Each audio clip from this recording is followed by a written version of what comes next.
할렐루야. 주님, 우리는 주님을 예배하는 예배자입니다. 예배자의 모습으로 주님 앞에 나아가오니 우리가 주님을 찬양할 때, 우리가 주의 이름을 부르실 때 주께서 응답하시고 우리 가운데 역사하여 주셔서 감사드리며 사랑이 많으신 예수님 이름으로 기도합니다. 아멘. 할렐루야. 오늘 이 시간에는 여론성경학교 주제곡으로 함께 찬양할 텐데 같이 율동하시면서 같이 찬양하며 나갑시다.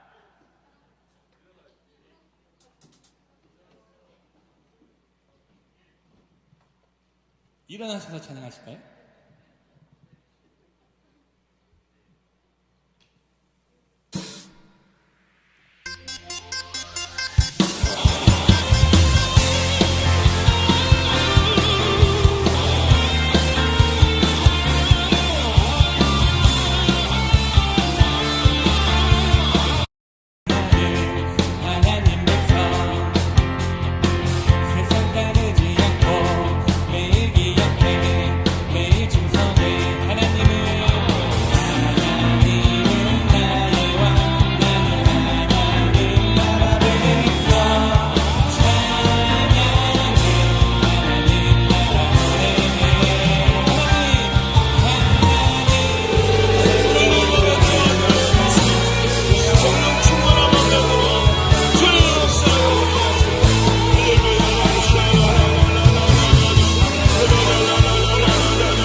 좋으신 아버지 하나님 감사합니다. 오늘도 이 시간 우리를 하나님의 임재 가운데 불러주시고 주님의 그 능력 가운데로 불러주시니 감사합니다. 때로는 우리 삶 속에 염려와 걱정과 환난과 어려움들이 찾아오지만 오늘도 삼위일체 하나님의 임재 가운데 내가 들어온 줄로 믿습니다. 주의 능력의 손으로 붙잡아 주옵시고 성령으로 충만케 하여 주옵소서. 아버지, 이 시간에 우리 여름 성경학교로 모여서 우리 어린이들이 열심히 하나님 말씀을 배우고 성령의 임재를 구합니다. 우리 어린이들 위해 능력을 부어 주시옵시고 사무엘에게 어려서부터 어린 사무엘에게 임하셨던 하나님의 영이 오늘 우리의 교회 어린이들 위에도 강하게 역사하시고 임하여 주옵소서. 성령으로 기름 부어 주옵소서. 예수님의 이름으로 기도합나이다. 아멘. 우리 하나님께 감사를 올려드립니다. 아멘. 아멘. 자, 우리 자리에 앉으시겠습니다. 양옆으로 인사 나눕시다. 잘 되고 있습니다. 기도하면 더 잘 됩니다. 시작. 잘 되고 있습니다. 기도하면 더 잘 됩니다. 자, 뒤에 계신 분들 좀 앞쪽으로 오셔도 좋고요. 어린이들이 좀 빠져나갔죠? 자, 우리 그 방송이 좀 안 나가는 것 같은데 인터넷에 좀 방송이 안 나온다고 저한테 연락이 와서 좀 확인해 주시고요. 혹시 비공개로 설정이 돼 있을지도 몰라요. 어제 우리 목회자 후보생 교육을 비공개로 같이 우리가 녹화를 해놨거든요. 근데 비공개로 돼 있을 수도 있으니까 확인해 보시고 점검해 주시면 좋겠습니다. 자, 오늘 밤에도 성령의 임재가 가득할 줄로 믿습니다. 그래요. 예. 그래요. 감사하고요. 자, 우리 하나님 말씀을 같이 봅시다. 하나님 말씀은 에스겔서 36장 22절로 27절의 말씀입니다. 에스겔서 36장 22절로 27절. 에스겔서 36장 22절로 27절. 오늘은 오랜만에 임재가 가득하네. 잘 나오죠? 주일날 망가졌던 거 이거 일주일 내내 고쳤네. 아주 그냥. 그래요. 제가 요즘에는 인터넷 기사인지 담임 목사인지 알 수가 없어요. 고치는 게 너무 많아요. 요즘에는. 자, 우리 한 절씩 교독하겠습니다. 에스겔서 36장 22절. 그러므로 너는 이스라엘 족속에게 이르기를 주 여호와께서 이같이 말씀하시기를 이스라엘 족속아 내가 이렇게 행함은 너희를 위함이 아니요 너희가 들어간 그 여러 나라에서 더럽힌 나의 거룩한 이름을 위함이라.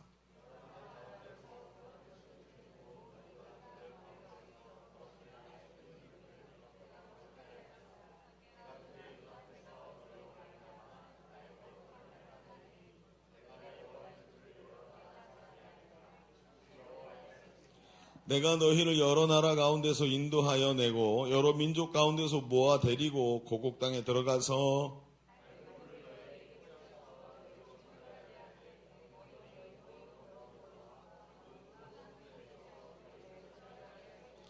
또 새 영을 너희 속에 두고 새 마음을 너희에게 주되 너희 육신에서 굳은 마음을 제거하고 부드러운 마음을 줄 것이며 또 내 영을 너희 속에 두어 너희로 내 율례를 행하게 하리니 너희가 내 규례를 지켜 행할지니라. 아멘. 자, 이 부분 중에 어떤 부분이 한 2주 전에 우리가 함께 먼저 말씀을 나눴던 말씀들이 있었죠. 자, 보시죠. 같이 좀 보면서 이번 우리 에스겔서 큐티 속에서 하나님의 음성을 좀 찾는 시간 되기를 바랍니다. 그러면 우리는 결과를 중요하게 생각하는 세상을 살아갑니다. 그래서 결과로 모든 것을 판단하죠. 좋은 대학 들어갔느냐, 고등학교, 중학교 때 공부 열심히 해서 그 공부 열심히 하고 노력했다는 걸 뭘로 증명합니까? 좋은 대학이라는 결과. 여러분, 안정적 직장, 결과지요. 결과. 많은 연봉, 결과입니다. 어떤 노력의 결과입니다. 보장된 노후, 인생 전체를 어떻게 살아왔는가 남들에게 말해줄 수 있는 것들이라고 생각합니다. 그래서 사람들은 이런 것들을 얻으려고 몸부림을 칩니다. 남들이 가장 중요하다고 말하는 그것들을 얻으려고 노력을 하지요. 이것들이 행복의 조건이라고 생각합니다. 이런 것들을 잘 모아서 좋은 결과를 모아놓으면 인생이 행복할 거야. 내 집값이 올랐으면 좋겠고 또 남들보다 더 좋은 것을 가졌으면 좋겠고 이런 결과들을 다 긁어 모아서 나는 행복해지고 싶어. 그래서 사람들이 사는 게 뭐예요? 결과에 목숨을 걸어요. 결과. 그래서 과정을 중요하게 생각하지 않고 어찌 됐든 내가 얻으면 되고 내가 이기면 되고 남을 짓밟고, 여러분 그게 우리 시대에 지금 얼마나 사람들이 분노하는 이야기인지 몰라요. 그런데 사실은 우리 모두가 다 그렇게 살고 있어요. 결과를 중요하게 생각하고. 그런데 생각해 봅시다. 이런 결과를 얻었다고 생각해 봅시다. 그 다음에 이런 결과가 손에서 사라지면 어떻게 될까요? 행복하기 위해서 여러 가지 결과들, 좋은 결과들을 모았는데 이런 것들이 손에서 사라지면, 여러분 카드로 쌓은 집이라는 거 여러분 들어보신 적 있나요? 카드로 쌓은 집. 저 사진이 한 장 있는데 한번 보여주시겠어요? 사진. 카드로 쌓은 집. 예. 보이시죠? 마음이 착한 분한테 한번 보여요. 결과를 중요하게 생각하지 마세요. 그래서 카드로 쌓은 집 이겁니다. 여러분 기억나시나요? 카드로 이런 집을 만들죠. 그래서 트럼프 카드로 이렇게 싸가지고 이렇게 만들어서 올려요. 그리고 위에다가 한 층 놓고 그 위에 또 이렇게 기대가지고 쌓아서 또 한 층 놓고 또 한 층 놓고 해서 아마 저도 한 요 정도까지 만들어 본 것 같습니다. 이런 것까지. 워낙에 저는 거룩한 데가 있어가지고 이렇게 노름하는 카드 이런 거 잘 안 만지거든요. 네, 한번 이런 걸 만들어 본 기억이 납니다. 근데 여러분 다 기억나시죠?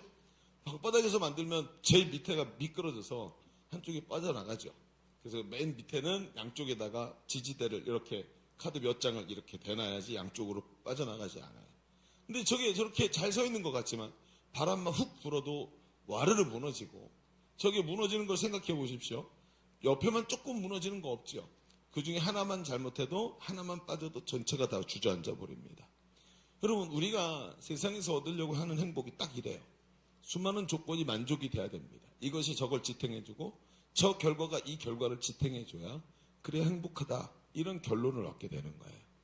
그러니 생각해 보세요. 이런 수많은 조건들 중에 하나만 없어지면 어떻게 될까요? 그 다음부터 불행하다는 생각이 드는 거예요. 다 가졌는데 건강이 없어. 좋은 결과, 그렇게 원했던 결과를 다 얻었는데 돈이란 결과를 얻지 못했어. 이랬을 때 느껴지는 이 불행감. 여러분 왜 제가 이런 부분들을 계속 이렇게 비평을 하고 있는지 아시겠습니까? 지금 우리가 계속 추구하는 삶의 모습, 심지어 영적인 세계에서도 이런 결과들을 추구하더라는 거예요. 저것들 가운데 하나라도 없어지면 인생이 모두 무너져버리고 맙니다. 그런데 아쉬운 건 저렇게 모은 결과들이 점점 잃어버리는 것이 우리 인생이라는 게 당연한 존재라는 거예요. 고린도후서 4장 16절에 이렇게 말해요. 그러므로 우리가 낙심하지 아니하노니 우리의 겉사람은 낡아지나 여러분, 우리의 겉사람, 우리의 삶, 인생이라는 게 갈수록 후패하고 낡아진다는 거예요. 그런데 바울 사도가 말하는 거예요. 야, 우리가 저런 결과들을 모아갖고 저게 행복이라고 생각한다면 늘 늙어가고 없어지고 무너지고 사라지는 우리의 삶 속에서 우린 늘 낙심할 거야. 그런데 우리가 낙심하지 않아. 왜? 우리의 겉사람은 낡아지고 수많은 조건들이 사라지고 없어지지만 우리의 속사람은 날마다 새롭기 때문이다. 이렇게 바울 사도가 말하는 거예요. 여러분, 이런 존재, 즉 결과만을 위해 사는 것은 얼마나 위험한 행위인지를 우리가 알게 됩니다. 인생이 워낙에 그런 거니까, 워낙에 사람이 없어지는 거, 늙고 병드는 거니까 하고 살 수 있습니다. 그런데 영적인 세계에서도 이런 결과 중심적 삶의 폐해가 너무나 커요. 그렇다고 딱히 결과 중심적 삶 말고는 다른 것을 찾기가 참 어려운 것 같아요. 그럼 뭘 위해 삽니까? 우리가 눈에 보이는 것이 딱 결론이 되고 이것을 우리가 비전이라고 말하는 것도 어떤 결론을 눈에 보이는 결과가 만들어질 때 그럴 때 또 우리가 그게 이루어졌구나 하고 아는 거지. 목사님 말처럼 그냥 이런 겉으로 드러나는 것, 이런 결과 말고 다른 것 이렇게 말하면 뭘 기준으로 살겠습니까? 라는 생각이 들죠. 자, 오늘 우리가 이 주제에 대해서 오늘 우리가 읽은 말씀이 성경이 굉장히 중요한 이야기를 하고 있다는 것을 딱 잡아놓고 그리고 이제 하나님 말씀을 좀 봅시다. 하나님은 결과 말고 뭘 원하실까요? 결과 말고 그 과정을 원하실까요? 결과 말고 뭘 원하실까요? 결과 말고 목적을 원하실까요? 목표를 원하실까요? 한번 좀 이야기를 들어보십시오. 첫 번째, 우리가 이 본문을 통해서 우리가 알게 되는 것, 첫 번째, 문제를 해결하시는 하나님의 방법을 봐야 됩니다. 자, 우리가 결과라는 것을 우리가 중요하게 생각하는 세상이라 그랬죠. 그런데 우리가 이 부분에서 하나님의 뜻을 알기 위해서 중요한 게 뭐냐면 문제를 해결하시는 하나님의 방법을 우리가 좀 보자는 거예요. 자, 24절 이하에 26절에 우리가 잘 아는 말씀이 기록되어 있죠. 몇 주 전에 본 그 말씀입니다. 26절, 또 새 영을 너희 속에 두고 새 마음을 너희에게 주되 너희 육신에서 굳은 마음을 제거하고 부드러운 마음을 줄 것이며 또 내 영을 너희 속에 두어 너로 내 율례를 행하게 하리니 너희가 내 규례를 지켜 행할지라. 자, 기억이 나시리라 생각을 합니다. 에스겔서는 말이죠. 에스겔 선지자가 이스라엘이 포로로 끌려가는 그 앞 뒤 일들을 기록하고 있죠. 가기 전에 너 이제 망한다 회개하라 회개라는 말도 많이 안 씁니다. 이제 완전히 망한다, 기정사실이다 이렇게 말을 하죠. 그러다 이 유대인들이 잡혀가고 나서 거기서 사람들이 절망에 빠지죠. 그런데 하나님께서 말씀하신 대로 70년이 지나면 돌아가야 되는 거예요. 하나님께서 말씀하신 70년이 지나면 돌아가야 되는데 하나님 백성으로 회복된 삶을 살아야 돼. 그런데 문제가 있어요. 이들에게. 뭐가요? 세대가 거듭되고 새로운 세대가 나올수록 하나님 백성으로의 소망을 잊어버리는 거예요. 성전은 파괴됐죠. 나라는 멸망했죠. 그런데 들어보니까 뭐라 그래요? 자신들이 아이고 이게 우리 죄 때문이구나 깨닫기 시작했어요. 당연하지. 우리가 하나님 앞에 우상 숭배하고 공의를 행하지 않고 이렇게 부패했었는데 하나님이 선지자들을 그렇게 보내서 우리에게 정신 차려라 말해도 안 들었던 우리의 죄야. 우리는 망해도싸. 자, 회개하는 것 같죠. 그런데 중요한 게 뭐예요? 절망인 거예요. 회개가 아니라 우리의 잘못이라는 내 문제라는 걸 알면서 당연한 일이라고 생각하고 하나님이 우리를 떠나셨다고 하면서 절망 가운데 빠지는 거예요. 여러분, 절망은 말입니다. 마귀가 주는 생각인 줄로 믿으시기 바랍니다. 절망은 마귀가 주는 거예요. 하나님은 심판하셔도 절망으로 끌고 가지 않으세요. 하나님은 징계하셔도 절망으로 끌고 가시지 않는 거예요. 여러분, 징계가 뭐래요? 친아들로 받아들이는 거래요. 징계를 하셔도 절망을 주시는 분이 아니라는 거예요. 그런데 이들은 지금 파괴된 자신들의 모습을 보면서 이게 자기들의 탓이라는 걸 알게 되고 절망하기 시작했다는 거예요. 자, 하나님의 방법을 보십시오. 그래서 하나님께서는 이스라엘이 돌아와서 회복해야 되는데 그 회복해야 될 이스라엘에게 먼저 마음을 부어주시는 장면이 오늘 이 말씀이에요. 하나님께서 이들을 회복시키실 때 먼저 회복을 주시는 게 아니라 마음을 회복시키시는 게 먼저래요. 좋은 결과를 위해서 먼저 영적인 회복이 선행돼야 된다는 거예요. 좋은 밭이 되지 않으면 좋은 열매를 맺을 수가 없죠. 나무가 건강해야 좋은 열매가 나오는 거예요.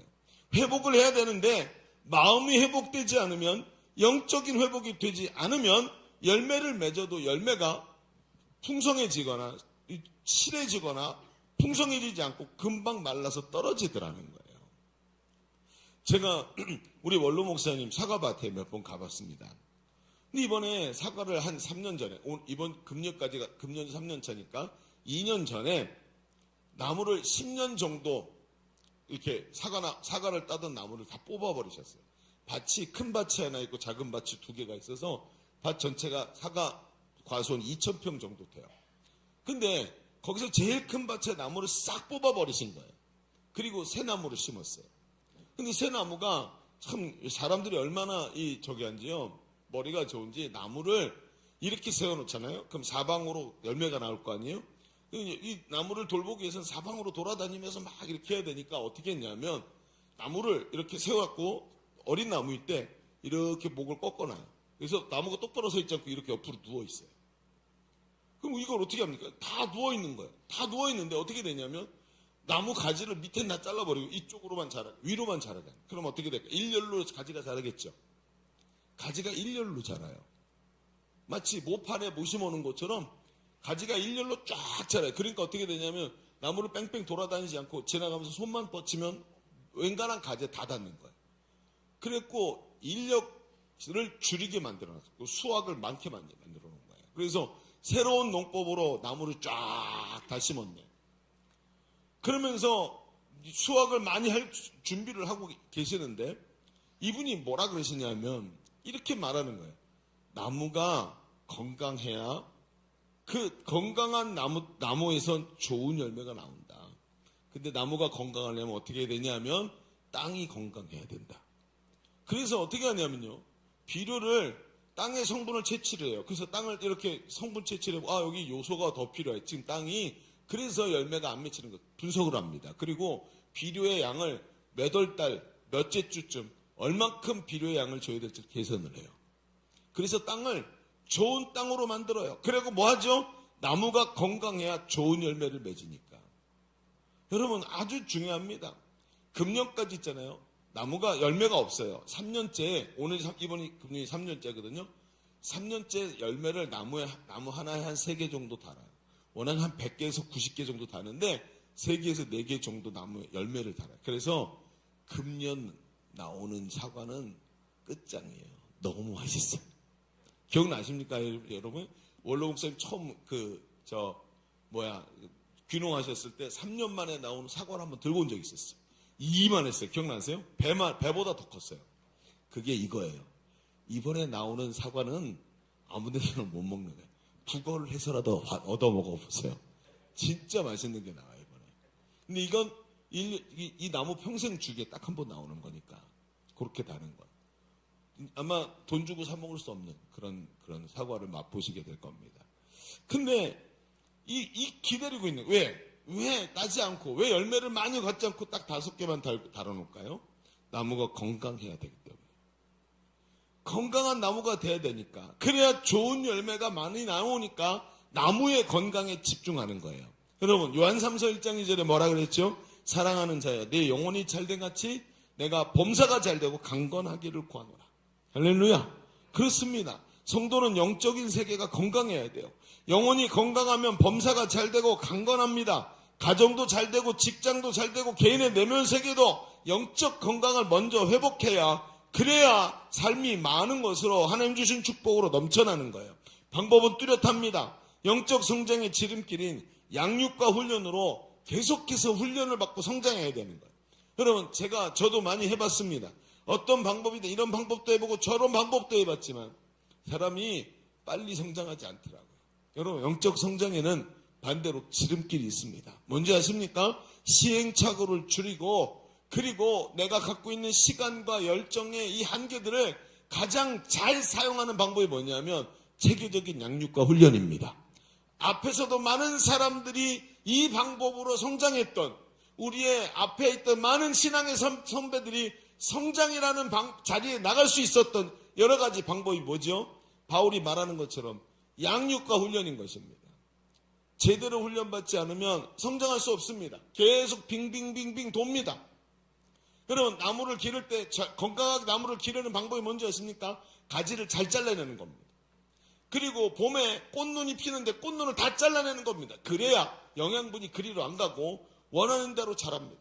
어떻게 좋은 열매 맺는지 아십니까? 나무를 이렇게 세워놓으면 좋은 열매 못 맺기 때문에 어린 나무일 때 나무를 옆으로 눕혀놓는 겁니다. 좋은 열매 맺게 하려고. 이게 다 뭐지요? 가지고 있던 기본적인 생각들과 이 가치관들을 쫙 만져가지고 양육과 훈련으로 좋은 열매 맺도록 만들어 놓는 거예요. 여러분, 이걸 나무가 스스로 한다고요? 못합니다. 양육과 훈련을 통해서 내면 세계가 건강해지는 것이 그냥 혼자 앉아갖고 기도해서 될 것 같으면 모두가 다 했죠. 그게 안 되는 이유가 뭔지 아십니까?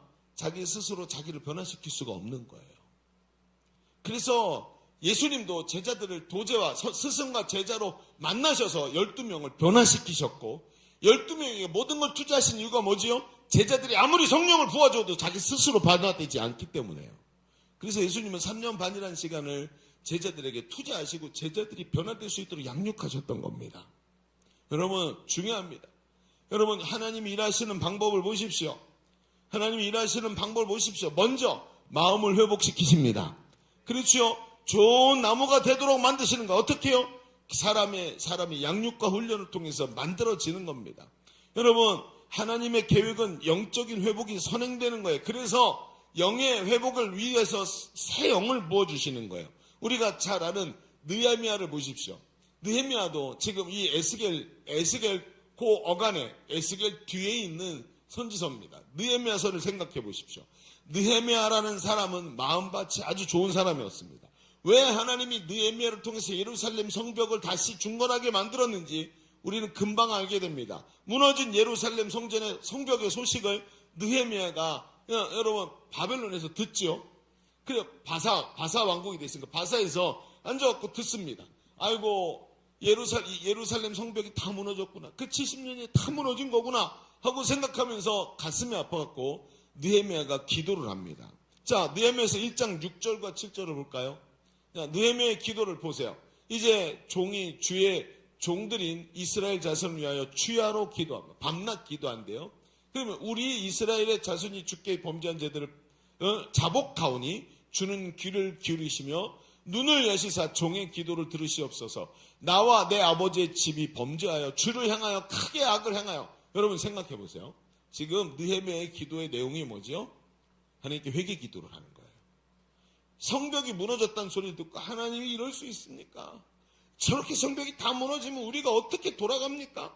하나님이 약속하신 걸 우리가 어떻게 하나님의 약속으로 돌아가겠습니까? 하고 하나님께 원망한 게 아니라 제일 먼저 뭐 했다고요? 나와 내 아버지의 집이 범죄해서 이렇게 됐습니다. 하나님 용서해 주십시오. 그러면서 7절에 말해 7절에 앞에 보니까 주를 향하여 크게 악을 행하여 주께서 주의 종 모세에게 명령하신 계명과 율례와 규례를 지키지 아니하였나이다. 여러분, 이 문제가 자신의 죄 때문이래. 우리 선조들이 잘못해서 그 짓거리를 하고 이렇게 됐습니다가 아니라 내 자신의 죄고 우리 아버지의 죄 때문에 그렇게 됐다고 자기의 죄를 회개하듯이 민족의 죄를 대신해서 회개하는 거예요. 여러분, 아주 중요합니다. 여러분, 지금 또 이런 기도하는 사람 필요한 줄로 믿습니다. 저는 말입니다. 성경을 보면 자꾸 느껴지는 게 뭐냐면 여담입니다. 하나님께서 용서하지 않으신 시대가 있어요. 언제냐면 불의한 시대입니다. 정의와 공평이 사라지면 하나님 용서하시질 않으세요. 그래서 과부의 가산을 빼앗아 가고 그런 이 법을 굳게 만들어가지고 엉뚱한 짓을 하고 이런 시대를 멸망시켜버리세요. 하나님께서. 성경을 읽어보면 그래요. 근데 우리 시대가 지금 그래요. 여러분, 우리가 나라와 민족을 위해 기도해야 됩니다. 하나님, 이 나라가 공의와 정의가 사라졌어요. 돈에 정치를 팔아먹고 세상에 지금 이게 지금 말이 되는 시대입니까, 여러분? 이번에도 무슨 해가지고 부정선거라는 그 숫자 바꿔 낀 걸 찾아냈는데도 아니라고 바라바라 우기잖아요. 우리 시대가 지금 철변피해요. 죄를 짓고도 죄라고 얘기하지 않아요. 이런 시대는 처음 봤어요. 이런 악마 같은 인간들이 정치를 붙잡고 앉아 있어서 나라가 지금 개판이 되는데 그냥 정치가 무너지고 있는 게 아니라 하나님이 공의가 무너지는 걸 보고 계시는 거예요. 정말 우리 조심해야 됩니다. 내가 좌파냐 우파냐가 중요한 게 아니에요. 지금 이 나라가 공의와 공평이 사라졌어요. 지금 이게 제일 무서운 겁니다. 하나님이 기뻐하시지 않는 거예요. 그게. 오늘 여러분 교회가 느헤미야처럼 회개하면서 기도해 줘야 됩니다. 그게 다른 문제가 아니에요. 우리가 가만히 들여다보잖아요. 지금 정치판에 일어나고 있는 일들 교회에 똑같이 일어나고 있습니다. 우리 교회는 안 그런데 그게 아니고요. 여러분 교단 정치라는 게 그렇게 썩어 있어요. 교단 정치가 큰 거대한 교회의 모습이잖아요. 무슨 교단? 들어가 보면 얼마나 썩고 부패했는지. 교회가 목사님 한 사람 한 사람이 다 그 똑같은 일을 하고 있다는 뜻이에요. 저도 거기서 자유롭지 않습니다. 똑같은 데 몸담고 있으니까. 여러분 우리 시대에 교회가 깨어서 기도해야 될 줄로 믿습니다. 나라와 민족을 위해서 기도하고요. 공의와 공평이 다시 살아나기를 위해서 기도해야 돼요. 불의가 세상을 뒤덮고 있어요.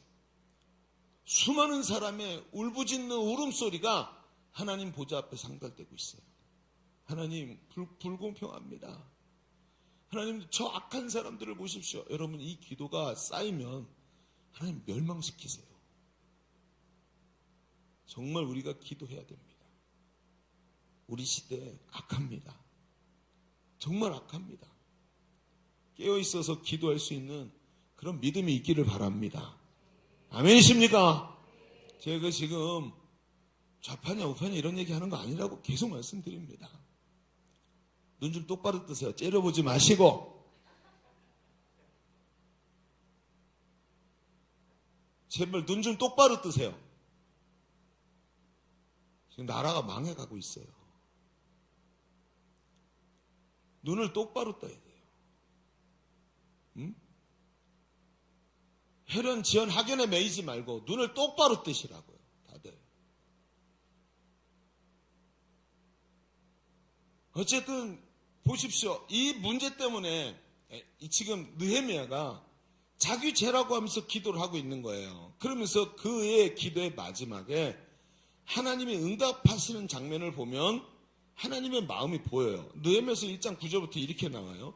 만일 내게로 돌아와 내 계명을 지켜 행하면 너희 쫓긴 자가 하늘 끝에 있을지라도 내가 거기서부터 그들을 모아 내 이름으로 두려고 택한 곳에 돌아오게 하리라 하나님 말씀하셨죠. 기도예요 지금. 지금 느헤미야의 기도가 연결됩니다. 하나님 돌아오게 하시겠다고 말씀하셨죠. 그거 기억해 주십시오. 10절 이들은 주께서 일찍이 큰 권능과 강한 손으로 구속하신 주의 종들이요 주의 백성이니이다. 주여 구하오니 귀를 기울이사 종의 기도와 주의 이름을 경외하기를 기뻐하는 종들의 기도를 들으시고 오늘 종이 형통하여 이 사람 앞에서 은혜를 입게 하옵소서 했더니 하나님 응답하시는 거죠. 그때 내가 왕의 술관원이 되었느니라. 자, 하나님이 그 술관원이 뭐예요? 우리말로 하면 비서실장이에요. 왕의 최고의 신임을 받는 사람이 왕의 술관원이에요.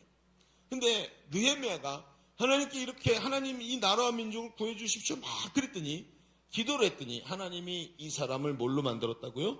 왕의 술관원으로. 하나님께서 기도에 딱 응답하시는 거예요. 여러분 왜 하나님이 그의 기도에 응답하셨을까요? 그것은 느헤미야가 하나님을 지금 기도를 보잖아요. 회복하시리가 누구예요? 하나님이라는 거예요. 지금 느헤미야가 하나님을 기대하고 있어요. 여러분 다른 사람들은 하나님을 어떻게 하고 있는지 몰라도 회개 기도하고 있던 땅을 치면서 회개하고 있던 느헤미야가 하나님을 기대하고 있더래요. 비록 성이 무너져서 나라가 기능을 못하고 있지만 하나도 남지 않아 다 무너져서 소망이 전혀 보이지 않지만 하나님이 느헤미야에게 새 영을 부어주시니까 그가 하나님의 말씀을 기억해야 하나님 회복하신다 그랬죠. 하나님의 말씀을 믿고 있고 그는 회복하시겠다고 말씀하신 하나님을 기대하는 거. 하나님 그렇게 말씀하셨죠. 하나님 기대합니다. 하나님 말씀하신 대로 될 줄로 믿습니다. 여러분 지금 새 마음을 부어준 사람의 특징이 뭐예요? 아무도 하나님을 기대하지 않을 때 하나님을 기대하고 있더라는 거예요. 이게 새 마음을 부어준 사람의 특징이에요. 그의 마음이 먼저 회복이 됐어요. 여러분 하나님이 어떻게 일하시는지 하나님이 일하시는 것을 보라 그랬죠. 그게 뭐지요? 하나님이 누구를 통해 일하십니까? 능력 있는 사람 아닙니다. 힘 있는 사람 아닙니다. 돈 있는 사람 아닙니다. 정치에 권력 있는 사람 아닙니다. 누구지요? 마음이 하나님께 있는 사람이에요. 하나님 일하시는 방법을 보십시오. 마음부터 회복시키시는 거예요.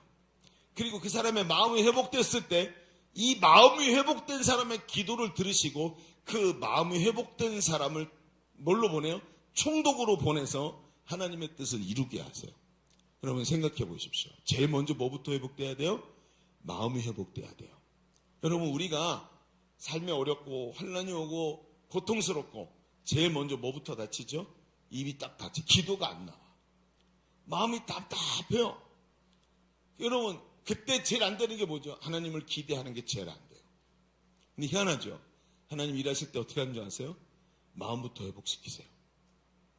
말씀이 들어가서 마음이 하나님 밖에는 이거 해결하실 분이 없어요 하고 바뀌어요. 하나님이 일하실 때 제일 먼저 내 마음부터 변화시키십니다. 할렐루야. 아멘이십니까? 제일 먼저 회복시키시더라는 거예요. 여러분 제가 어렸을 때 얘기를 몇 번 했었죠.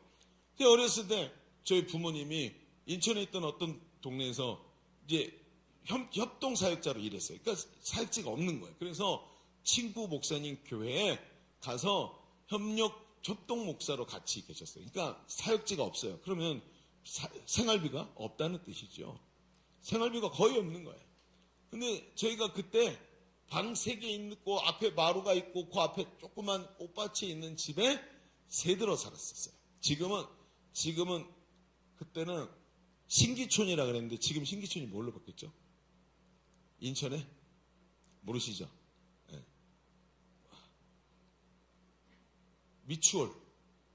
미추홀로 바뀌었어요. 신기촌이. 옛날에는 신기촌이었어요. 거기가 제가 이제 초등학교 때 살던 데인데 초등학교 때 거기서 입학을 했어요. 그때 이제 7살이니까 새벽에 되면 추워요. 집이. 밑에는 연탄 보일러 때가지고 따끈따끈한데 새벽이 되면 집이 추운데 위풍이 많았죠. 그때는요. 웬만한 집 다 위풍이 있었어요. 위풍이 많으니까 이렇게 자다가 서늘한 느낌이 들어요. 근데 제가 자던 방 옆에 골목이 이렇게 지나갔어요. 골목 바로 옆에 집이 붙어있는 거예요. 새벽에 서늘해지면 잠이 슬쩍 깨는데 그때 그 골목으로 사람이 지나가면서 노래를 불러. 저기서부터 노래소리가 들려요. 새벽에 무슨 노래예요? 술 취하고 집에 들어가나? 새벽에? 그게 아니에요. 아침에 새벽에 가서 새벽 기도하고 돌아오시는 저희 어머니가 찬송을 부르면서 걸어 들어오시는 소리. 제가 잘 때 여기 옆에 있는 골목으로 찬송을 부르는 어머니의 목소리가 들리고 이렇게 지나가서 이렇게 돌아와. 그리고 안 들려. 대문으로 이렇게 들어갔고 이렇게 들어오는 거예요.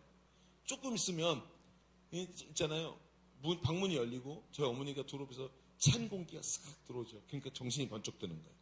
근데 저희 어머니가 이제 저는 그냥 못 일어나고 누워서 막 그러고 있고 어머니가 들어오자마자 제 머리에다 손을 딱 얹고 기도를 잠자고 있는 저한테 모르셨을 거예요. 제가 깨어 있는 거예요. 아직까지 말 안 했어. 비밀이었어. 할 기회가 없었어요. 기도해 주시는 거예요. 그 기도가 하나님 절망적입니다. 아니에요. 수입이 없다니까요. 수입이 없어요. 무슨 목사가 모아놓은 돈이 어디 있겠어요? 아무것도 없어요. 근데 저희 어머니가 그 찬송을 부르면서 들어오던 이유를 알겠는 거예요. 가서 새벽에 갔는데 답답한 마음으로 가잖아요. 가서 기도하느라고 주여 외쳐서 기도하면 하나님께서 마음을 부어주세요. 얘야 걱정하지 말아라. 내가 너와 함께한다. 그러니까 새벽 기도하면서 점점 어때요? 기쁨이 넘치고 마음이 막 하나님 주시는 은혜로 넘치지요. 그때부터 뭐가 나와요? 찬송이 나오기 시작해요. 여러분 언제 새벽 기도 때 언제 집에 가는 줄 아세요? 시계 보고 집에 가는 게 아니에요.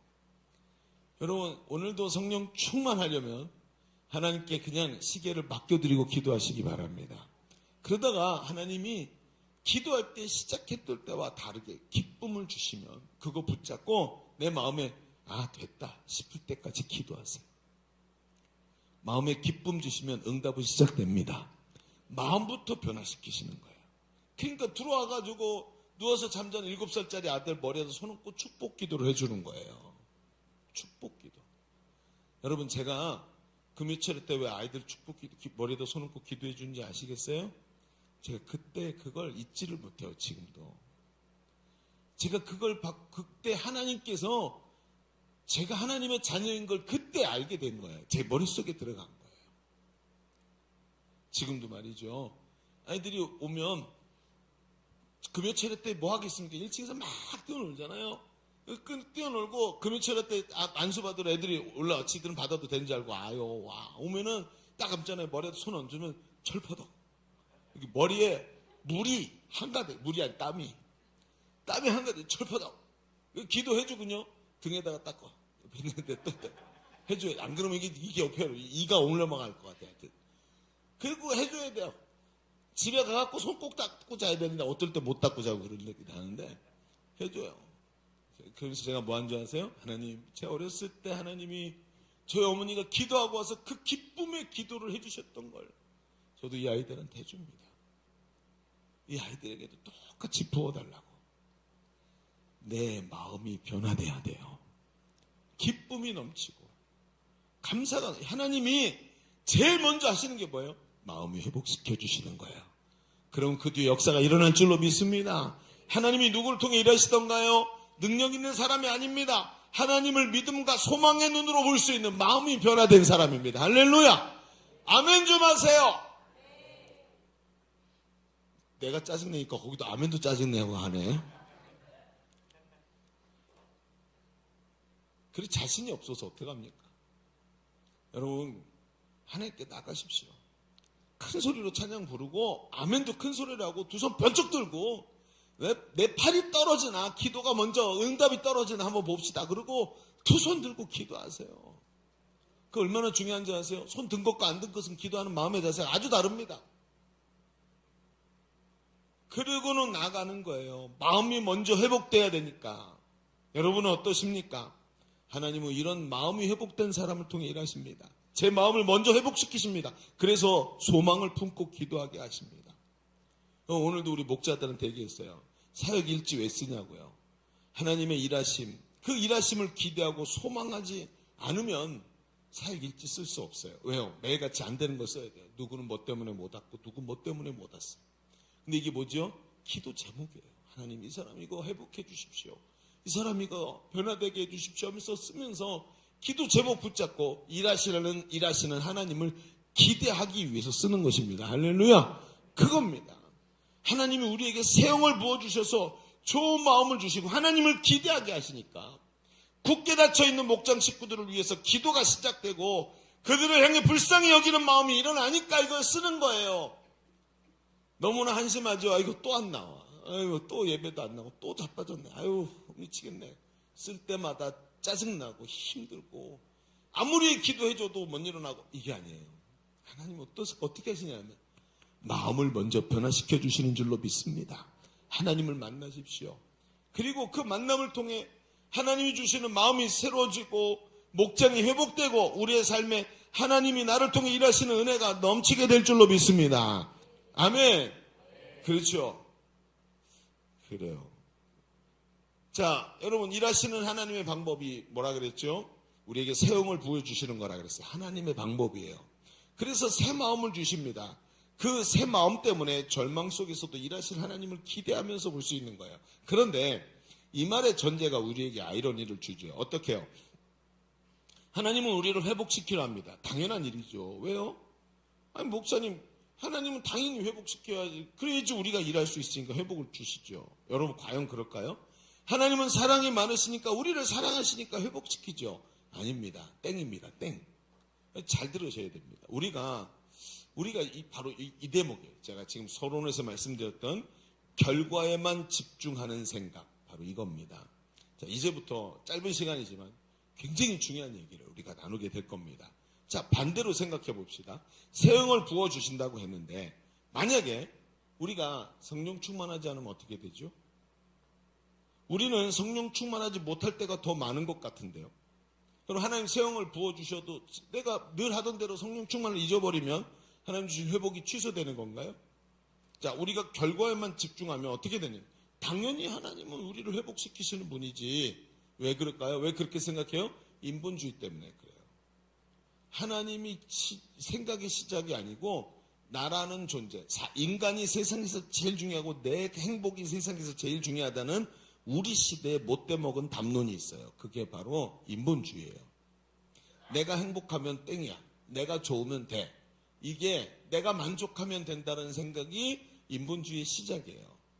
근데 이게 하나님께 집중하지 않고 이런 생각을 갖고 있는 게 우리에게 있다 보니까 당연히 하나님 회복시키시지. 왜요?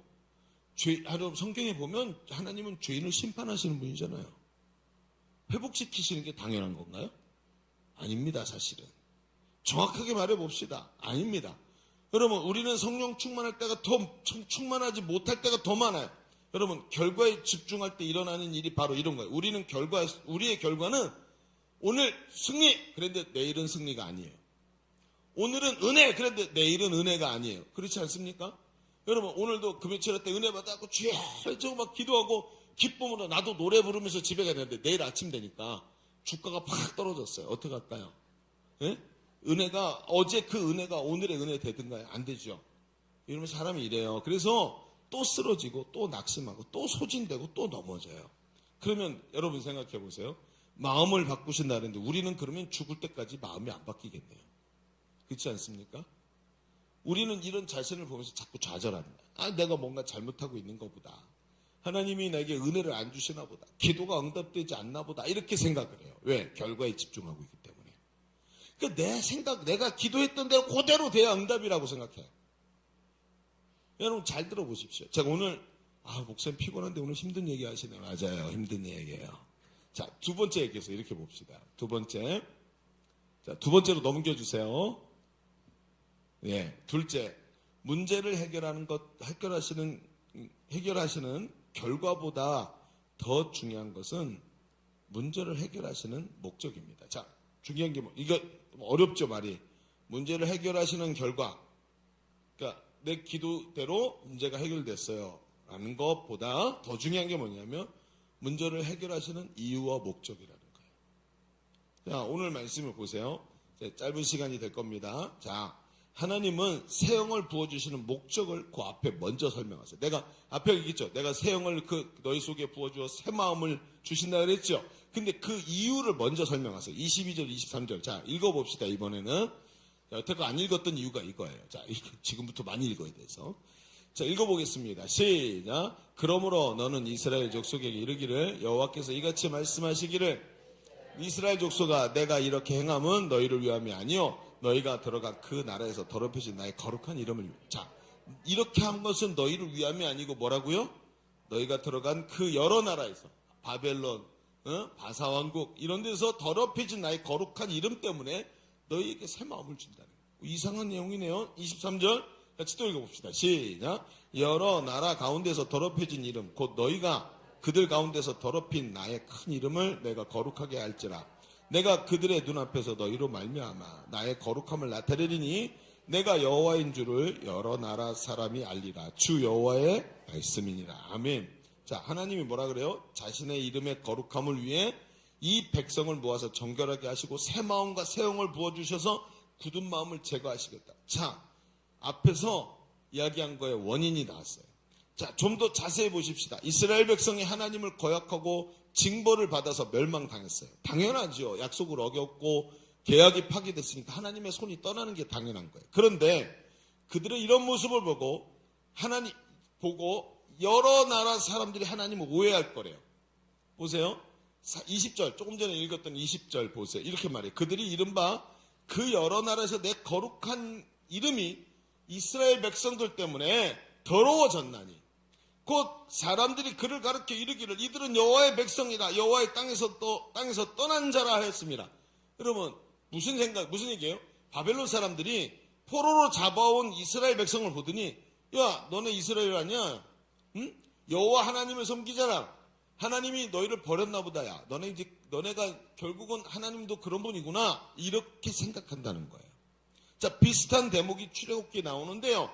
이스라엘 백성이 금송아지를 만들어서 숭배할 때 하나님이 모세에게 말씀하시죠. 쟤들을 멸망시키자. 그리고 너로부터 다시 시작하자 하고 했더니 모세가 하나님께 대답을 합니다. 출애굽기 32장 12절에 이렇게 말해요. 어찌하여 애굽 사람들이 이르기를 여호와가 자기 백성을 산에서 죽이고 지면에서 진멸하려는 악한 의도로 애굽에서 인도해냈다고 말하게 하려 하시나이까.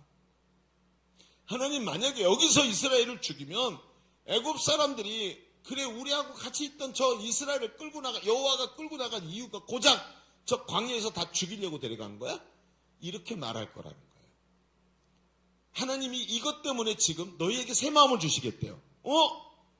이게 무슨 뜻입니까? 여러분 왜 하나님 이렇게 말씀하실까요? 지금 하나님께 남들의 평판이 중요할까요? 여러분 하나님이 존재감이 약해서 남들이 평가하는 것을 중요하게 생각하셔서 남들이 그렇게 말할까봐 내가 너희를 살려준다 이렇게 말하는 걸까요? 아닙니다. 하나님의 이름을 더럽힌다. 이게 무슨 얘기냐? 하나님의 이름은요 하나님의 권세와 하나님의 존재를 말하는 거예요. 하나님의 존귀한 이름이 오해받아서 거룩한 이름이 되지 못하면 어떻게 될까? 저들은 하나님을 무서운 분으로 하나님을 심판하시는 분으로 알게 될 거라는 거예요. 하나님은 죄인들이 하나님께 돌아와 마음을 열고 회개하기를 원하시는 분이지 죄인들이 죄 가운데 멸망당하기를 원치 아니하시는 분입니다. 그런데 만약에 이스라엘 백성이 여기서 멸망당하고 끝나버리면 저 많은 사람들이 하나님께 돌아오는 것을 막게 되는 거예요. 저들이 징계를 당하는 것을 보고 하나님께 우리도 자비가 많으시고 죄를 용서해 주시는 하나님께로 돌아가자 이래야 되는데 그게 아니라 저들의 징벌을 보고 하나님은 무서운 분이야 이렇게 생각하게 된다는 거예요. 그래서 너희를 회복시키겠다는 거예요. 여러분 잘 생각해 보세요. 이건 한 번도 들어보지 못한 성경에 이런 개념이 있었냔 말이에요. 잘 들어보십시오. 이것은 하나님의 비전과 관계가 되어 있어요. 요나서를 한번 보십시오. 요나서를 보면 하나님은 큰 성읍 니느웨를 회개하게 만드시는 거예요. 자, 니느웨가 회개하려면 뭐가 필요하죠? 죄를 지적하고 회개하라고 말하는 선지자가 필요한 거예요. 여러분, 왕과 제사장과 선지자 직분이 있죠? 왕은 다스림, 제사장은 하나님과 사람 사이를 연결하고 선지자는 죄를 지적하는 거예요. 그래서 선지자의 역할이 필요한 거예요. 그러면 하나님의 마음을 아는 선지자가 하나님의 마음을 가서 말해줘야 돼요. 너네가 죄를 범했다. 너네 망한다. 정신 차리고 회개해라. 라고 말해줘야 된단 말이에요. 자, 근데 어떻게 해요? 요나가 어떻게 했어요? 안 가죠. 도망갔죠. 그리고 물고기가 꿀떡했잖아요. 그래서 어떻게 됐어요? 하나님 살려주세요. 잘못했어요. 그리고 3일 동안 뱃속에 있다가 그래 그럼 네가 회개한 대로 가서 전해라 딱 했는데 뱃속에서 나오더니 마음이 싹 또 바뀌어. 아주 이게 사람이 악해요. 입으로는 용서한다. 입으로는 하나님 잘못했습니다. 회개합니다. 해놓고 딱 상황이 바뀌니까 화장실 들어갈 때와 나올 때가 다른 거예요. 마음이 안 바뀌어. 이렇게 꼬여가지고 마음이 바뀌질 않아요. 그러니까 어떻게 해요? 그리고 막 3일 길을 가야 되는데 하루 만에 이 니느웨에다가 말하죠. 대충 다니면서 3일 동안 곳곳에 다니면서 선포해야 되는 니느웨 성읍을 하루 동안에 가운데 한번 싹 가로지르면서 회개하라 가는 거야. 뭐라고 회개하라 천국 나라 이러면서 야 못 알아듣게. 왜? 알아들으면 회개할 테니까. 대충 얘기하고 가는 거예요. 지금 이게 지금 요나예요. 그리고 어떻게 해요? 자, 이제 하나님의 계획대로 회복시켜 주시겠지. 그게 아니라 저 제일 높은 데 올라가서 앉아갖고 이제 내가 대충 했으니까 저놈도 회개 안 하고 다 죽는다 이제. 그리고 내가 월드컵 관람하듯이 저들 망하는 걸 봐야지. 그러고 올라가서 앉은 거예요. 높은 데. 근데 하나님이 어떻게 하세요? 하나님께서 최고급 AI 번역기를 그들에게 줬어요. 이게 무슨 뜻인지 알아들었네. 회개하라 막 이 얘기를 알아들은 거야. 하나님 너희를 심판하신다 이걸 알아듣고 왕부터 시작해서 회개하기 시작한 거예요. 여러분 하나님이 회개하는 마음 주실 줄로 믿습니다. 이럴 때 회복되는 거예요. 회개하는 마음이 얼마나 중요한지 몰라요. 여러분 마음을 바꿀 때는 성령이 들어갈 때 회개하는 마음 주십니다. 회개하는 마음. 저놈이 문제야 했던 사람이 내가 죄인입니다 하고 바뀌어요. 그게 새 마음이에요. 회개하는 마음을 주시는데 보세요. 그런데 이 요나가 어떻게 해요? 회개하는 마음 못 받았어요. 그리고 앉아가지고 보는데 너무 뜨거운 거예요. 근데 하나님이 그날 밤에 뒤에다 박농쿨을 주시죠. 박농쿨이 하룻밤 만에 샥 자랐는데 얼마나 크게 자랐는지 그늘을 쫙 만들어줬어요. 그러니까 햇볕이 딱 쬐는데 이게 그늘을 만들어주니까 걔네는 그 동네는 햇빛이 세가지고 그늘만 있어도 시원해요. 그 건조하니까 바람 불고. 그늘 아래 앉아갖고 아우 시원하다 좋다 그러고 있는데 여러분 하나님 어떻게 하세요? 동풍, 저 동쪽에서는 사막이니까 동풍이 부니까 이 박잎이 말라버린 거예요. 그리고 쫙 말라 죽으니까 자기가 이제 그늘이 없고 죽게 생긴 거예요. 그래가지고 하나님께 막 성질을 내죠. 하나님, 차라리 죽이세요! 이러면서 성질을 냅니다. 자, 요나서 4장 9절에 이런 대목이 나와요. 하나님이 요나에게 이르시되 네가 이 박농쿨로 말미암아 성내는 것이 어찌 옳으냐? 옳습니다. 내가 죽기까지라도 옳습니다. 야, 이렇게 개기는 놈 처음 봤네. 와, 진짜 요나서를 읽으면서 요 대목을 보면서 얼마나 성질을 부리는지요. 성가를 부리는지 진짜 진짜 앞에 있었으면 싸대기 한 대 올릴 것 같다 이런 생각이 들 정도로 성가를 부리는 거예요. 근데 뭐라 그래요? 거기 보세요. 그가 대답하되 내가 성내어 죽기까지 할지라도 옳으니이다. 내가 올 때 하나님 틀렸대요. 참. 그러면서 하나님께서 얘기해요. 여호와께서 이르시되 10절 네가 수고도 아니하고 재배도 아니하고 씨도 안 뿌렸잖아. 하룻밤에 났다가 하룻밤 만에 말려버린 이 박농쿨을 넣어 네가 얼마나 아끼는지 이게 말라버리니까 죽어도 내 화를 내는 게 옳다라고 말하고 있는 이 꼴 좀 보라. 네가 이걸 이렇게 아꼈지 않냐? 너 얘가 어떻게 태어난 줄 알아? 어떻게 자랐는 줄 알아? 네가 안 했잖아. 근데도 네가 이렇게 아꼈는데 11절 하물며 이 큰 성읍 니느웨의 좌우를 분별하지 못하는 자가 12만여 명이요 가축도 많이 있나니 내가 어찌 아끼지 아니하겠느냐. 여러분 보십시오. 요나는 하나님의 꿈에 관심이 없었어요. 저 12만 명을 구원하기를 원하시는, 저들을 죽으면서부터 건지시기 원하시는 하나님의 마음에 관심이 없어요. 오히려 오늘 자신의 삶의 결과에 집중해요. 야, 여기 앉아갖고 저놈들 망하는 것 좀 보자. 내 뜻대로 결과가 나오는 걸 보고 싶은 거예요. 여러분, 하나님 말씀하시는 게 뭐죠? 내 마음. 하나님의 마음을 좀 이해 좀 해봐라 하고 얘기하시는 거예요. 심지도 않고 가꾸지도 않은 그 박잎 하나, 그거 어느 것으로 너 기뻐하는데, 그러다가 박잎이 죽자 자신도 죽여달라고 하나님께 땡깡을 부리면 자기가 원하는 결과에만 관심이, 결과. 하나님은 니느웨 수많은 사람이 회복되는데 그 하나님의 관심이 있어서 그 목적으로 일하셨는데 목적에는 관심이 없고 결과에만 관심이 있어요. 하나님, 제가 오늘 새 영을 부어주세요. 결과. 그래서 제가 성령 충만해서 제가 기쁨으로 사역하게 해주세요. 결과. 여러분, 그거보다 더 먼저 목적이 뭐죠? 여러분, 왜 하나님 새 영을 부어주십니까? 오늘 성경에 뭐라고 돼 있어요? 너희가 더럽혔던 내 이름. 수많은 사람이 너를 보고, 강승신 너를 보고 수많은 사람이 나도 당신처럼 예수 믿어야 되겠습니다 하고 만들려고 했는데 그게 안 되지 않니? 지금 너를 봐봐. 네가 더럽힌 걸 봐봐. 그러면서 하나님 뭐라고 했어요? 그 목적, 너를 변화시키는 목적이 뭐냐면 저 영들이 내게 돌아오기를 원하는 거예요. 여러분, 요나가 물고기 뱃속에서 탁 나오더니 하나님께 회개하면서 엎드려서 회개하면서 저들에게 갖고 옷을 찢고, 여러분이요, 하나님이 당신들을 사랑하오. 여러분이요, 당신들이 돌아오길 하나님이 원하오 하면서 하나님 앞에서 진정한 선지자처럼 그들에게 선포하기를 원하셨던 거예요. 그게 하나님이 오늘 우리에게 새 영을 부어주시는 목적이에요. 여러분 보십시오.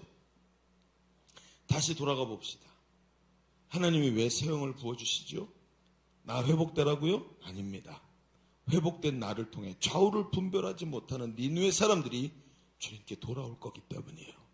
하나님의 꿈이에요. 그래서 우리에게 성령을 부어주시고, 우리가 제일 놓치는 데가 뭐죠? 오늘도 하나님은 나에게 영을 부어주셔야 돼. 오늘도 금요철에 왔으니까 기뻐해야 돼. 감사해야 돼. 응? 하나님이 성령 충만 부어주셔야 돼. 오늘 내가 집에 갈 때 성령 충만하지 않은 건 하나님 문제야. 그게 아니에요. 여러분, 왜 자꾸 좌절이 찾아오는 줄 아시겠어요? 좌절이 찾아오는 이유는요, 내가 결과에 집중하기 때문이에요. 하나님이 왜, 무엇 때문에 이렇게 하고 계시는지 관심이 없기 때문이에요. 그러니까 카드로 쌓아 올린 집처럼 이 결과 저 결과를 갖다 맞춰놨는데 이게 무너져 버리니까 다 와르르 무너지는 거예요. 여러분, 우리가 굉장히 중요한 게 있습니다. 오늘 제가 지난주 그 전주부터 몸보신 해야 된다고 말씀드렸죠. 자, 이제 보신 얘기로 마무리를 쳐야 됩니다. 몸을 채워야 돼요. 회복해야 돼요. 하나님 앞에서 복음 전환이라고 넉 달 동안 사람들을 막 섬기고 뛰어다니고 생복 모임하고 기도하고 사람들 초청하고 막 가서 안 되는 사람들 붙잡고 기도해주고 그러면서 영적으로 엄청나게 소진이 됐어요. 회복이 돼야 돼요. 하나님 당연히 회복시키시겠죠. 아니요. 그렇지 않아요. 하나님이 주시는 그 비전이 나의 비전이 돼야 돼요. 뜨거운 마음이 생겨야 돼요. 오늘도 하나님이 영을 부어주세요. 회개하는 심령에게. 여러분 보십시오. 제가 노방전도 갔다 오면 여러분 어떻게 하는지 아시죠? 노방전도 제자대학에서 훈련을 합니다. 가서 백지전도 하고 오세요. 두 사람씩 짝을 지어서 보냅니다. 하면 1시간 동안 나가면 막 수도 없이 거절당하죠. 수도 없이 거절당합니다. 마음에 막 전도가 너무 무서워. 나 전도하기 싫어 이제. 막 이런 생각이 들 만큼 거절당하다가 막판에 한 사람한테 전했는데 한 사람이 예수를 영접하고 나 오늘 예수님을 내 마음의 구주로 영접합니다 하면서 따라하는 거예요. 아이고 너무 잘 됐다고 왔는데 돌아왔어요. 그래서 목사님하고 다시 앉았어요. 근데 여러분 생각해 보세요. 잘된 결과도 있지만 이 속에 뭐가 있어요? 거절당한 그 거절감이 여전히 쌓여 있어요. 그래서 우리가 하는 게 뭐죠? 여러분 우리가 하는 게 뭐죠? 그래서 예수 보혈로 깨끗이 씻어달라고 하나님께 기도해요. 이 안에 들어와 있는 교만한 생각, 파괴적인 생각, 내 여태껏 거절당해서 막 마음이 아팠던 생각들 예수 보혈로 씻어달라고 하나님께서 회복시켜달라고 기도를 합니다. 회개하는 기도하게 합니다. 죄를 하나님께 맡겨드립니다. 그리고 내 죄를 포기한다고 고백합니다. 그러면서 이 안에 새 마음이 쑥 들어오기 시작해요. 여러분 오늘도 우리 굉장히 중요한 게 있어요. 하나님 오늘 우리에게 새 마음 부어주기를 원하고 계십니다. 그렇죠? 왜? 왜 부어주실까요? 오늘도 내가 회복돼서 일어나서 하나님의 꿈을 또 붙잡고 달려가기를 원하시는 거예요. 이번에 우리 청소년 어린이 집중훈련에 다녀왔어요. 갔다 와서 가서 그렇게 여러 가지 방해들 가지고 막 갔어요. 가고 어떤 사람은 또 막 여기 무슨 피치 못할 일이 생겨갖고 늦게 도착을 했어요. 그래도 어린 집중훈련 했는데 갔다 오고 나니까 눈이 확 열려서 온 거예요. 하나님이 주신 비전, 다음 세대를 향한 비전이 막 가슴에 딱 타오르기 시작하니까 결과와 상관없이 또 달려가기 시작하는 거예요. 여기가 새 영을 부어주신 거예요. 여러분 오늘도 우리에게 최고의 보신이 뭔지 아세요? 영적 보신의 방법이 뭔지 아십니까? 하나님이 새 마음 부어주시는 겁니다. 근데 어떤 새 마음이 뭐예요? 오늘도 한 영혼 구원하는 비전으로 가득 채워주시는 거예요. 이게 차야 돼요. 그래서 하나님께서 오늘도 뭐라 그러시냐면 내가 너에게 새 영을 왜 주는지 아냐? 너에게 새 영 부어줘서 저 사람들에게 복음 전하게 하려고 너에게 새 영 부어준다고 정확하게 비전에 대해서 말씀하시는 거예요. 여러분 보십시오. 어느 순간인가 뛰면서 내 속에 비전이 사라졌어요. 뜨거움이 없어요. 그래가지고 열심히는 하는데 마음이 뜨겁지 않으니까 하고 나면 힘들어. 너무 힘들어. 다음엔 안 했으면 좋겠다. 계속 이렇게 해야 되나? 여러분 이번에 청소년 어린이 집중훈련 갔다 온 사람들 붙잡아 놓고 얘기해보세요. 힘드세요? 뭐라 그런지 아세요? 아니요. 힘들어 달려가야죠. 예. 강비령 권사님 아닌가 보네요. 표정이 안 바뀌시네. 기쁨이 넘치는 거예요. 오늘도 여러분 우리 가운데 예수님의 비전, 우리 아버지 하나님의 비전이 넘쳐야 할 줄로 믿습니다. 이게 바로 새 마음이에요. 언제까지 여러분 시간을 낭비하겠습니까? 카드로 쌓은 집이 약한 이유는 결과로 치였기 때문이에요. 그러면 결과로 치우면 결과가 안 좋으면 약해서 무너져요. 그런데 비전으로 짓잖아요. 하나님의 마음, 새 마음으로 짓잖아요. 그러면 안 무너져요. 어려워도 또 해요. 쓰러져도 또 일어나요. 결과로 짓잖아요. 두 번만 쓰러지면 세 번째 안 일어나요. 해도 안 되잖아요. 근데요, 비전으로 짓잖아요. 안 돼도 벌떡 일어나요. 왜? 하나님께서 도와주시고 이 일을 우리가 하기를 하나님 원하시는 가슴 뜨거운 열정이 생기기 때문에 이게 새 마음을 부어주시는 거예요. 여러분 어떠십니까? 왜 기도가 힘들까요? 기도가 힘든 이유가 뭘까요? 이 안에 비전이, 불꽃이 사라졌어요. 꿈에 불꽃이 없어. 그러니까 어때요? 이 기도한다고 응답이 될까? 결과적으로. 지난번에도 응답 안 해주셨잖아. 경험이 있어요. 응답 안 해주셨는데 왜? 결과만 바라보거든요. 하나님의 마음이 여기 없으니까 결과가 안 좋으면 다 안 좋다고 생각하는 거예요. 여러분 이게 얼마나 잘못된 계산 오류인지 보십시오. 제가 시작할 때 뭐랬어요? 인본주의. 내가 행복하면 모든 게 오케이. 이런 데 살다 보니까 내가 생각한 결론만이 답이라고 생각하는. 아니요. 하나님 마음 주시면 역사가 일어납니다. 여러분 수입이 땡전 한 푼 없어도 새벽기도 갔다 오면서 새 마음 주시니까 노래 부르면서 들어와서 아들의 머리에 손 얹고 기도해 줄 수 있는 거예요. 이게 중요한 거예요. 여러분 어떻습니까? 마음을 깊이 돌아다 보십시오. 훈련받은 지 3년, 4년 지나고 나니까 마음속이 비전 그러면 머리는 다 아는데 여기서 하나도 꿈틀거리지 않아. 그러니 뭐예요? 어때요? 목사님의 얼굴을 보니까 목사님은 계속 하라 그러니까 해야 될 것 같은데 마음은 하나도 움직이지 않아요. 오늘 하나님이 여러분 우리에게 세형 부어주기를 원하십니다. 어떻게 부어주신다고요? 회개하는 자에게 부어주세요. 느헤미야가 하나님 이게 내 죄 때문입니다 라고 회개한 것처럼 하나님 앞에 진심으로 이 상태를 회개하십시오. 하나님 내가 목사님이 그렇게 목 터져가면서 얘기하는 건데 들으면서 머리로만 집어넣고 가슴이 뜨겁지 않아요. 죄로 인해 교만으로 인해 세상의 수많은 것들을 사랑하면서 하나님을 사랑하는 마음이 여기 떠나버린 이 마음을 하나님 회개합니다. 회복시켜 주옵소서. 여러분 기도하시기 바랍니다. 진짜가 회복이 돼야 돼요. 오늘도 언제까지 껍데기만 갖고 가겠습니까? 지금 보신하는 시간이라 그랬죠? 제가 평상시 안 하던 얘기들을 하는 겁니다. 언제까지 껍데기만 가지고 가겠냐고요. 그래서는 안 되겠죠. 다들 죄 짓고 지금 제 눈을 못 쳐다보고 계시나요? 죄송합니다. 막 식욕질 나게 막 소리 질라고. 그렇죠? 여러분 오늘도 간절히 하나님께 엎드려서 요나 같은 내 심령을 니누에가 아니고 뭐죠? 느헤미야 같은 심령으로 바꿔달라고 기도할 수 있는 저와 여러분 되기를 축복합니다. 하나님 오늘도 당연히 부어주시는 세형이 아니라 하나님의 비전을 향해 나갈 때 부어주시는 세형을 우리에게 부어주시길 주님의 이름으로 축복합니다. 자, 우리 찬양하십시다.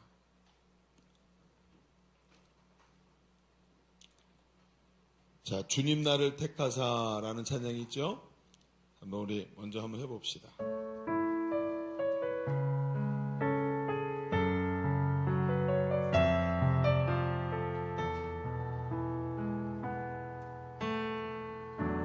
주님 나를 택하사 주님 나를 택하사 잃어버린 자에게 아버지의 사랑을 나누게 하시네.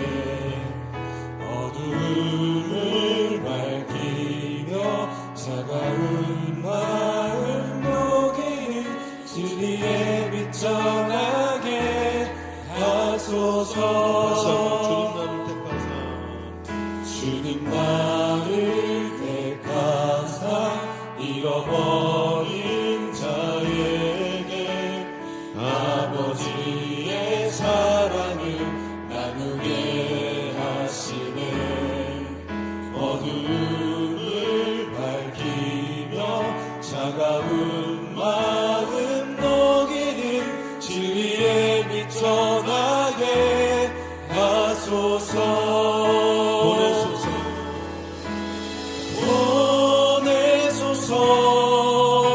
시련이 찾아올 때도 주님의 눈물 기억하게 하소서. 보내소서. 주께서 가신 길을 나로 걸어가게 하소서.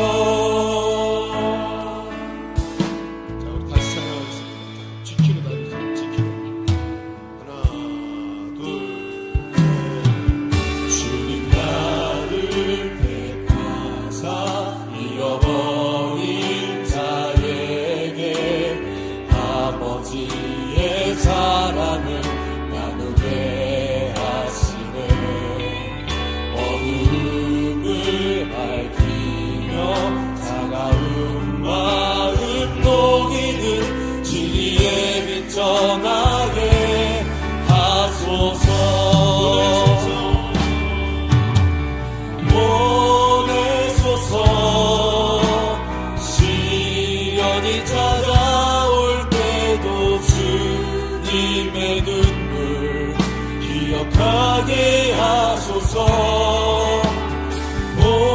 보내소서 주께서 가신 길을 나도 걸어가게 하소서. 성령으로 임하사 소망 없는 자에게 생명의 그 말씀을 전하게 하시네. 목자 없는 양같이 방황하는 저들에게 주의 사랑 전하게 하소서.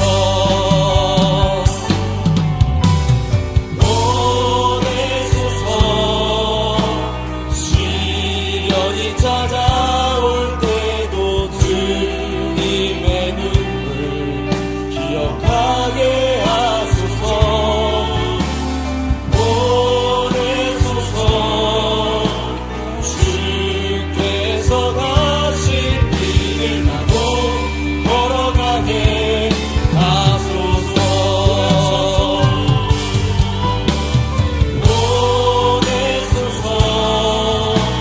시련이 찾아온 때도 주님의 눈물 기억하게 하소서.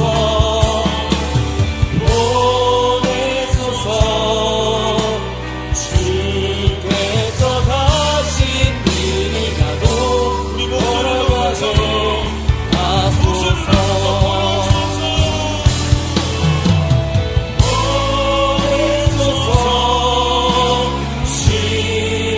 찾아온 때도 주님의 눈물 기억하게 하소서. 보내소서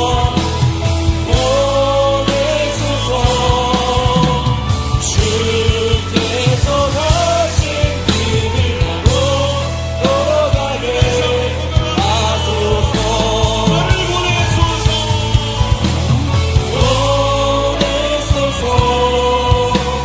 시련이 찾아온 때도 주님의 눈물 기억하게 하소서. 보내소서 주께서 가신 길을 나도 걸어가게 하소서. 이제 두 손으로 기도합니다. 하나님, 요나가 하였습니다. 내가 얻은 결과에만 집중하다가 하나님의 마음을 잃어버리고 항상 낙심에 시달렸습니다. 하나님, 요나 같은 나를 주님 앞에 회개하오니 변화되게 하여 주시옵시고 회개하는 심령 부어 주옵소서. 기도합니다. 주여.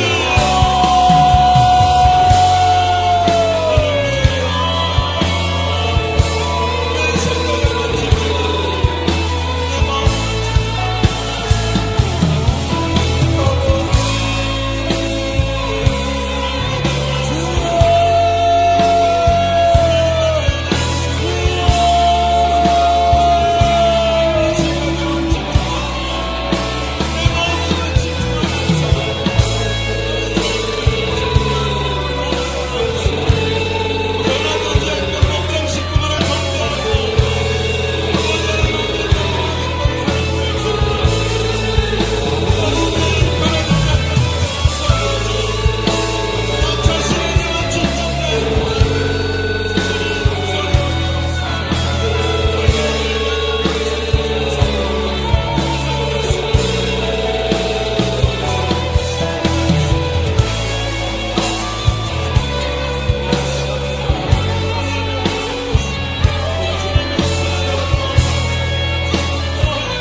하나님을 기대하게 될 줄로 믿습니다. 오늘도 일하신 하나님을 기대하면서 오늘도 하나님 주신 비전 붙잡고 하나님 주님 새 마음 가지고 주님을 기대하며 나가게 하여 주옵소서. 결과를 보면서 좌절하는 자가 아니라 주님 주신 비전 붙잡고 오늘도 달려가는 자 되게 하여 주옵소서. 다시 주님을 치고 기도합니다.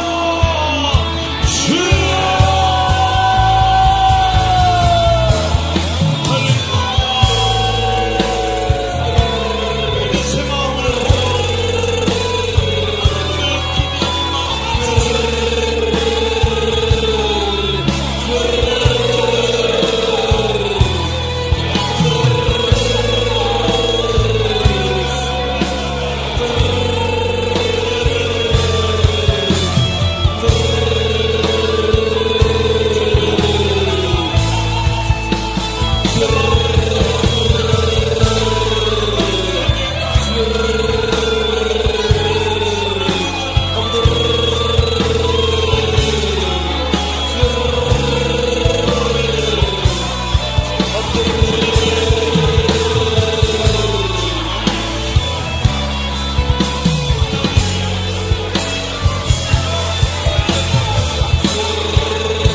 하나님